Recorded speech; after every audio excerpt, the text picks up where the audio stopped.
할렐루야. 반갑습니다. 이 시간 함께 예배하시는 모든 성도님들의 가정과 직장과 사업을 비롯한 삶의 모든 영역 가운데에 예수 그리스도의 은혜와 평강이 가득 넘치기를 주님의 이름으로 축복합니다. 우리 함께 본문의 말씀을 가지고 오늘 믿음의 동역자 빌레몬이라는 제목으로 하나님의 말씀을 나누겠습니다. 오늘 빌레몬서, 이 빌레몬서는 바울의 옥중 서신서 중에서 마지막 책입니다. 빌레몬이라는 한 인물에게 보낸 개인적인 편지입니다. 원래 이 서신서는 이 제목이 없는 서신서인데요. 단지 신약의 여러 사본에는 본 편지가 빌레몬에게라는 이 제목이 붙어서 발견되었던 것이 전부였습니다. 근데 후대에 이 공교회들이 이 성경 66권의 정경을 정리하고 확증하면서 이 표제를 이 빌레몬서라고 이렇게 붙이게 되었던 것이죠. 오늘 먼저 살펴보고 싶은 것은 바울이 이 빌레몬이라는 이 사람에게 왜 개인적으로 편지를 전달해야만 한 것인가, 이 빌레몬서의 배경입니다. 잠시 설명을 드리면요, 골로새의 이 그리스도인 빌레몬은 이 종 오네시모라는 사람이 있었습니다. 이 오네시모가 자신의 노예 생활에 불만을 품고요, 주인의 재산을 훔쳐서 도망을 합니다. 당시에 죄를 지은 많은 노예들은 이 로마로 도망가서 많은 인파 속에서 은둔하면서 살았다라고 하는데요, 이 오네시모도 그런 부류의 한 사람이었습니다. 오네시모는 이 로마에 있는 동안에 사도 바울을 만나게 됩니다. 이 만남이 오네시모의 인생을 바꾸게 되는 한 사건이 되었습니다. 오네시모가 어떻게 바울과 접촉을 했는가, 이것은 알지 못하지만 아무튼 바울을 만난 오네시모는 회개하고 새 사람이 되었습니다. 거듭나게 된 것이죠. 그러나 오네시모는 이 빌레몬에 속한 사람이었기 때문에 사도 바울이 그를 로마에 그대로 데리고 있을 수 있는 권리가 없었습니다. 그리고 오네시모도 주인에게 저지른 잘못을 어떻게 해서라도 좀 보상하고 싶었던 마음이 들었습니다.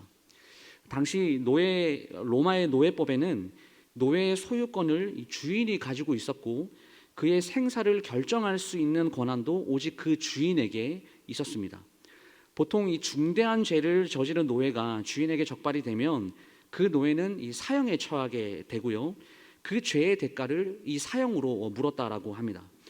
이 오네시모도 이와 같은 상황에 처해져 있는 노예였기 때문에 그가 빌레몬에게 돌아가게 된다라면 이 노예가 어떻게 되겠습니까? 어떻게 될지 뻔한 상황이었겠죠.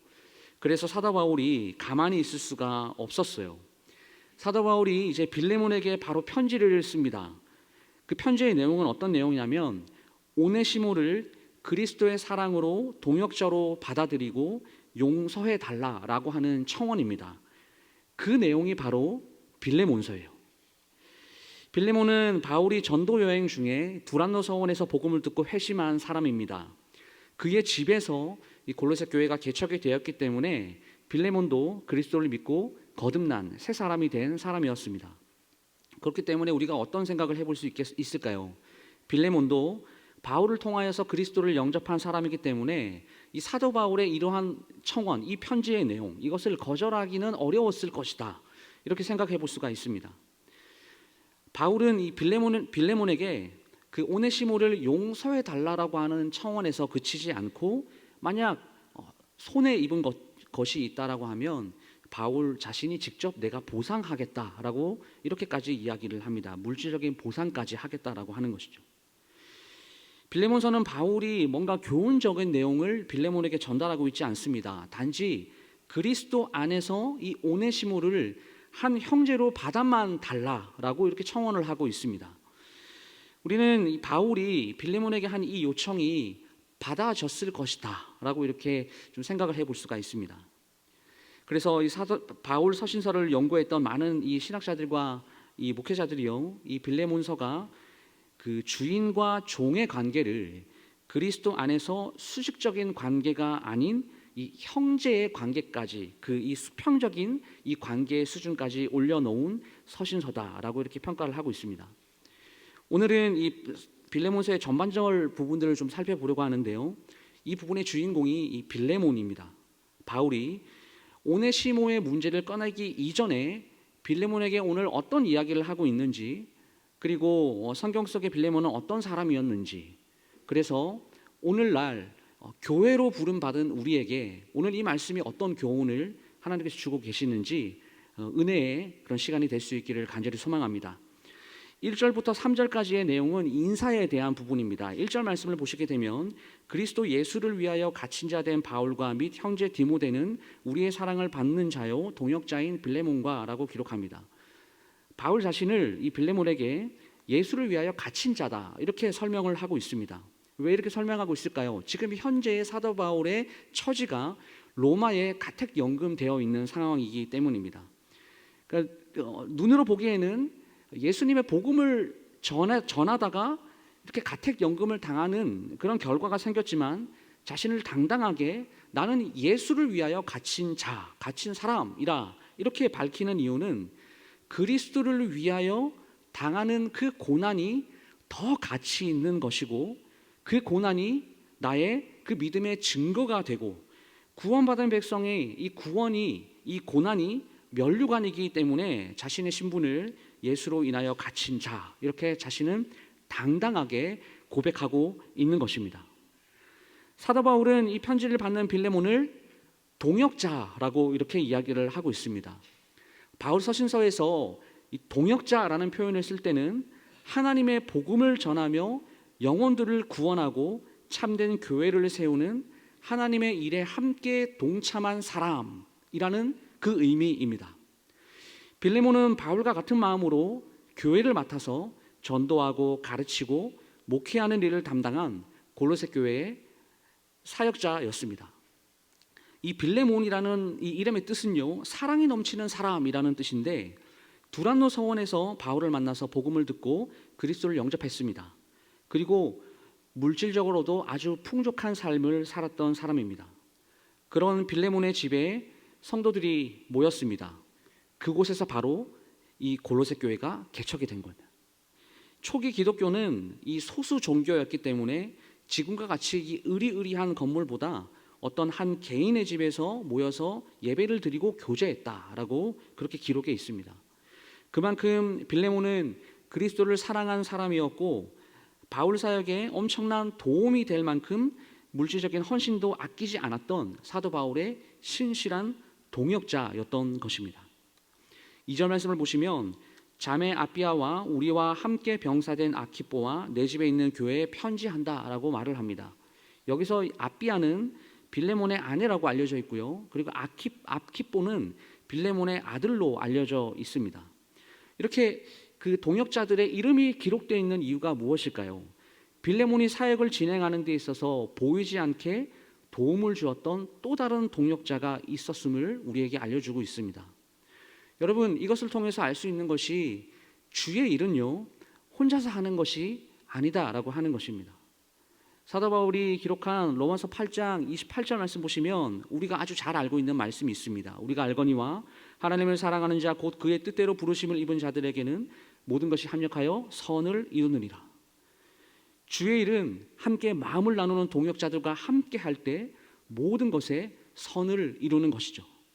그래서 우리 교회도 하나님의 일을 위하여 이 직분자를 세우고 또 조직도 편성하고 그렇게 하는 것입니다. 약간 특이하긴 하지만 이 사도 바울이 아키뽀를 설명을 할 때에 이런 표현을 씁니다. 우리가 함께 병사된 자 이렇게 표현하고 있습니다. 여기서 병사된 자라고 하는 호칭, 이 호칭은요 당시 골로새 교회가 처한 상황을 모든 것들을 다 고려했을 때 복음을 전파하는 데 방해되는 사람들과 대항하여 싸우는 사람을 지칭하는 말이었습니다. 사실 이 아키뽀라고 하는 사람에 대한 정보는 이 성경에 자세하게 나와 있지는 않습니다. 하지만 사도 바울이 이런 호칭을 붙였다라는 것을 볼 때에 이 아키뽀라는 사람은 사도 바울의 선교 사역을 대적자들과 대항하여 싸워가면서 전적으로 도왔고 심지어 투옥을 당하는 상황 가운데서도 믿음을 지킨 사도 바울의 신실한 동역자였다라는 것들을 우리에게 알려줍니다. 여러분뿐만 아닙니다. 골로새서 4장 17절 말씀을 보시게 되면 사도 바울이 아키뽀에게 이렇게 말합니다.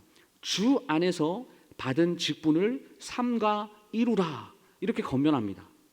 여기서 직분이라고 번역된 이 디아코니안이라고 하는 이 헬라어 단어는요, 어떤 뜻을 가지고 있냐면 말씀을 가르치는 설교 사역을 의미합니다. 그렇기 때문에 이 아키포라는 사람은 교회를 목숨을 걸면서 대항하면서 싸우는 그것뿐만이 아니라 골로새 교회를 목양하는 직분을 맡고 있었다라는 것을 우리에게 알려줍니다. 이어서 사도 바울이 그렇게 내 집에 있는 교회에게 편지한다라고 이렇게 말을 하고 있어요. 이 말을 통해서 이 골로새 교회가 빌레몬의 가정에서 개척된 교회다라는 것을 우리에게 알려줍니다. 이 신약시대 초기의 가정교회는요, 두 가지로 분류가 되는데, 첫 번째는 한 도시 인구 전체 인구가 한 가정에 모일 수 있을 만큼 적은 경우에 예배를 목적으로 교회의 한 성도의 집에 모였습니다. 이 고린도에 있었던 이 아이오 교회가 이에 해당이 되죠. 로마서 16장 23절에 나와 있습니다. 그리고 두 번째로는 보다 큰 도시에서는 교제를 목적으로 여럿이 이 교회의 한 성도의 집에 모였습니다. 골로새서 4장 15절에 등장하는 눈바의 집의 교회와 그리고 오늘 우리가 보고 있는 이 빌레몬의 집의 교회가 이것에 해당합니다. 그래서 사도 바울이 그 가정에서 모였지만 교회에 편지하노니 라고 이렇게 이야기를 하고 있는 것이에요. 바울이 교회에 편지한다라는 말을 덧붙인 이유는 이 도망간 오네시모의 문제가 단순하게 빌레몬의 가족만의 이해와 사랑으로 해결이 되는 문제가 아니라 이것을 완전하게 해결하기 위해서는 공동체, 즉 교회에 속한 모든 사람의 도움과 사랑이 이 오네시모에게 필요했기 때문에 이렇게 사도 바울이 이야기를 하고 있는 것입니다. 이렇게 인사를 마친 사도 바울은요, 4장의 4절에서 7절까지 말씀에 감사 기도를 드리고 있습니다. 4절과 5절 말씀 우리 다 같이 한번 읽어볼까요? 시작.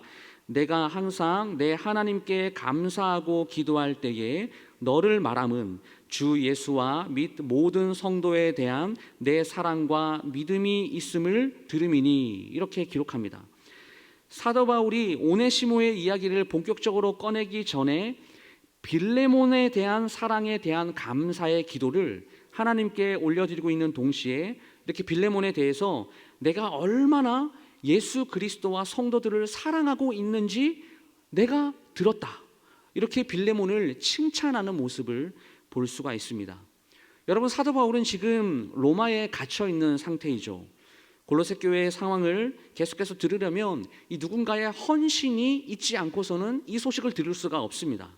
그런데 여러분, 이 헌신이요, 쉽게 되어지는 헌신이 아니에요. 왜냐하면 이 골로새로부터 로마까지 거리가 약 2,000km가 되었기 때문입니다. 지금에야 이 2,000km, 사실 비행기를 타면 몇 시간 정도 걸리는 거리지만 그 당시에는 여행 시간이 만만치가 않았을 거예요. 아주 많은 시간이 걸리는 여정이었습니다. 이 사이의 여정 가운데 어떤 일이 일어날지 누가 알겠어요? 죽을 각오의 헌신이 아니고서야 누가 그 소식을 전하려고 로마에 간다라고 하겠습니까? 그럼에도 사도 바울에게는 신실한 충성된 동역자가 있었습니다. 로마에 있는 바울에게 지속적으로 골로새 교회 소식을 알려주셨던 사람은 누구였냐면요, 사도 바울의 동역자였던 에바브로와 오네시모였습니다. 이런 신실한 동역자들의 헌신이 있었기 때문에 지속적으로 빌레몬이 얼마나 사랑으로 헌신하여서 교회를 세우고자 했는지, 교회를 섬기고 있었는지를 듣고 있었던 것이죠. 그래서 그 소식을 바울이 듣고 내가 하나님께 이렇게 감사 기도를 드린다라고 말을 하고 있는 것입니다. 6절 말씀을 보시게 되면 이로써 내 믿음의 교제가 우리 가운데 있는 선을 알게 하고 그리스도께 이르도록 역사하느니라 라고 이렇게 말을 하죠. 빌레몬은요, 교회의 모든 성도들과 어떤 교제를 나누는 사람이었냐면 믿음의 교제를 나누는 사람이었습니다. 이 믿음의 교제라고 하는 말이 성경에서 이렇게 몇 가지의 용례로 사용되었는데요, 그 의미를 한 두 가지 정도 생각을 해볼 수가 있습니다. 첫 번째 의미는요, 믿음을 통한 하나님과의 교제를 이 믿음의 교제라고 표현합니다. 그리고 두 번째 의미는 믿음에서 나오는 선한 행동, 이것을 또한 믿음의 교제라고 말을 합니다. 본문에 나와 있는 이 믿음의 교제는 이 후자의 용법으로 사도 바울이 사용을 하고 있어요. 다시 말해서 이 믿음의 교제, 이 교제는 여러분 어떤 것입니까? 세속적인 가치로서의 모임이 단순하게 먹고 놀고 마시는 그러한 교제가 아니라 믿음 안에서 함께 기도하고 대화하며 서로 권면하고 서로 위로하는 교제라고 하는 것이죠. 또한 단순한 구제가 아니라 관용을 베풀고 후한 마음을 가져서 자신의 것을 베풀고 내 주변에 있는 사람들을 세워주고 교회의 덕을 세우는 그러한 교제, 이런 교제가 바로 믿음의 교제입니다. 빌레몬은 공동체 안에서 이러한 믿음의 교제를 나누었던 사람이었습니다. 바울은 빌레몬의 이러한 믿음의 교제가 선을 알게 한다라고 덧붙여서 말을 하고 있습니다. 여기서 선은 그리스도인으로서 내가 소유하고 있는 모든 영적인 선물과 축복을 의미합니다. 이런 선을 알게 한다는 것, 이것은 단순히 어떠한 지식적인 알무로서의 습득이 아니겠죠. 그걸 말하는 것이 아닐 것입니다. 바울은 본문에서 빌레몬이 이러한 축복들을 아는 것에서 그치지 않고 그 축복을 실제 본인의 삶을 통하여 경험하고 이해하기를 기도하고 있다, 이렇게 간구하고 있는 것이죠. 그래서 이제 7절로 넘어오게 되면요, 형제여 성도들의 마음이 너로 말미암아 평안함을 얻었으니 내가 너의 사랑으로 많은 기쁨과 위로를 바란도다, 이렇게 기록합니다. 이 7절 말씀의 원문을 살펴보게 되면 우리 한글 성경에는 번역이 되지 않는 딱 한 단어가 있습니다. 그게 어떤 단어냐면요, 이 가르라고 하는 헬라어 단어인데 이 말은 무슨 뜻이냐, 왜냐하면 무엇 때문이다 라고 번역이 됩니다. 근데 원래 이 골로새서의 빌레몬서의 4절부터 7절까지 지금 우리가 딱 나누어서 읽었던 이 본문이 원래는 하나의 문장이었어요.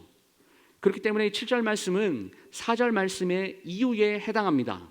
4절에 어떻게 기록이 되어 있습니까? 내가 하나님께 감사하는 이유가 기록되어 있는데 그것이 바로 뭐냐? 7절 말씀이다라고 하는 것이죠. 골로새 교회 성도들은요, 빌레몬의 이 헌신적인 사랑과 믿음의 교제로 위로와 평안을 얻었습니다. 이것이 우리가 교회 공동체 안에서 누릴 수 있는 이 믿음의 교제의 유익이다라고 생각이 듭니다.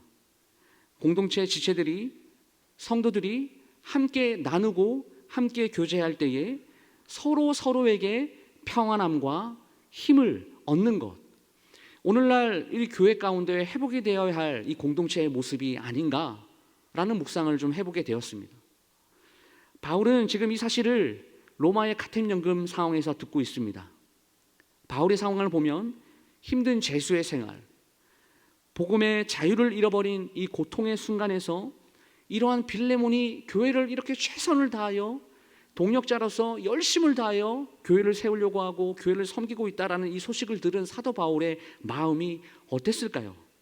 아마도 그 말 때문에 큰 위로를 얻었을 것입니다.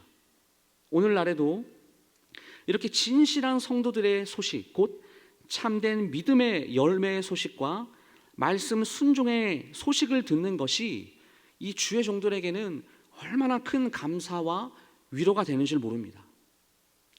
제가 2011년도부터 청년부 사역을 시작하면서 지금까지 이 13년 차 청년부 사역을 하고 있는데요, 지나온 이 사역지 친구들이 그때는 이야기를 하지 않지만 그 이후에 가끔씩 연락을 와서 뭐 집사의 직분을 받아서 교회를 열심히 섬기고 있다는 어떤 그런 소식들, 그리고 뭐 때로는 선교사로 이렇게 파송받아 나가는 제자들이 있고, 또한 제자들 중에 또 목사로 세워지는 제자들의 모습이 있습니다. 그런 소식을 들을 때마다 이 사역이 참 보람이 있는 사역이다, 정말 행복한 사역이다, 이런 생각들을 하게 되거든요.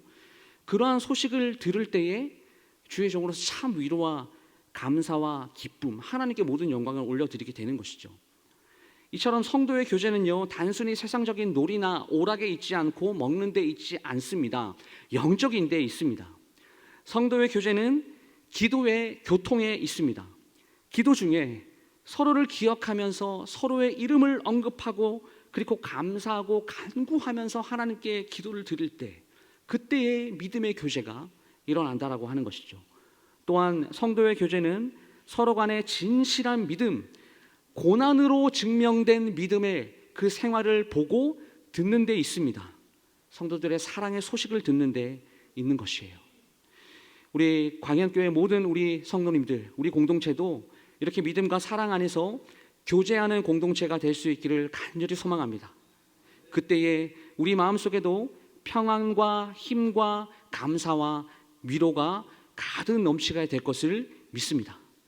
오늘 함께 본 이 빌레몬서의 전반부 말씀은요, 교회로 부름받은 우리 모두에게 두 가지의 교훈을 주고 있습니다. 첫 번째 교훈은 교회는 하나님의 신실한 동역자를 필요로 한다라는 사실입니다.